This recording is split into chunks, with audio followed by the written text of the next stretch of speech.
मधुबन स्थित विनायक विद्या मंदिर त्रयोदश वार्षिक उत्सव मुक्ताकाश रंगमंच अनुष्ठित हो जाइछि। शिक्षाविद रामचंद्र साहू अध्यक्षतार अनुष्ठित उत्सव में अतिरिक्त जिला शिक्षाधिकारी ममता मिश्र मुख्य अतिथि रूपे योगदान करथिले। अन्यमानक मध्य जिला शिक्षा और प्रशिक्षण प्रतिष्ठान अध्यक्ष डॉ संतोष कुमार परिडा, अवसरप्राप्त मंडल शिक्षाधिकारी सुरेंद्र कुमार दास, शिक्षा विकास परिषद संपादक सुरेश चंद्र सामंतराय, राज्य युव पुरस्कार प्राप्त प्रद्युम्न कुमार मिश्र, सीआरसीसी अनिता मिश्र प्रमुख अतिथि भाव जोग देथिले। एही अवसर में ब्रह्मानंद दास, प्रभाती महापात्र, नृत्य गुरु दुर्गा प्रसाद पांडे, संगीत गुरु प्रदीप कुमार साहू, राधाश्याम पट्टनायक, पुष्पा पंडा, राजकिशोर साहू को संबर्धित करा जायतिला। विद्यालय कृति विद्यार्थी अंशुमान दास, प्रभु प्रसाद महांती, विश्वरूपा पुष्टि, शुभलक्ष्मी मुदुली, श्रेयाश्री पंडा, सूर्य नारायण मुदुली, तनुष्का नायक, विश्वास्मिता साहू, क्रियाश्री सामंतराय, प्रभु प्रसाद महांती, रुद्र प्रसाद मिश्र,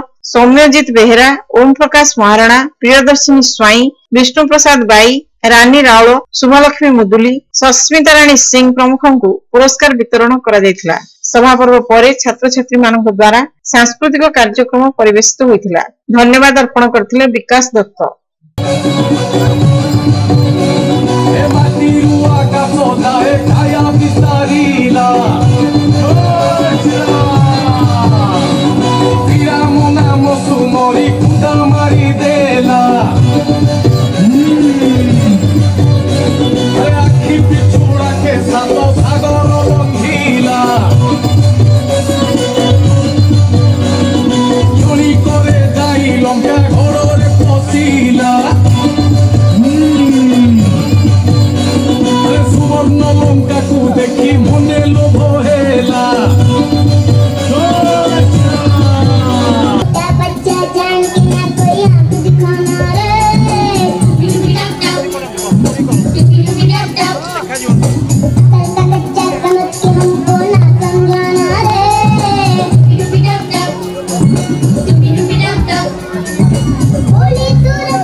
प्रतिष्ठा अरे से विनायक कुनी कुनी भाई भौणी राम गीत गाई झुमी उठुंट चलो नाच देखी पर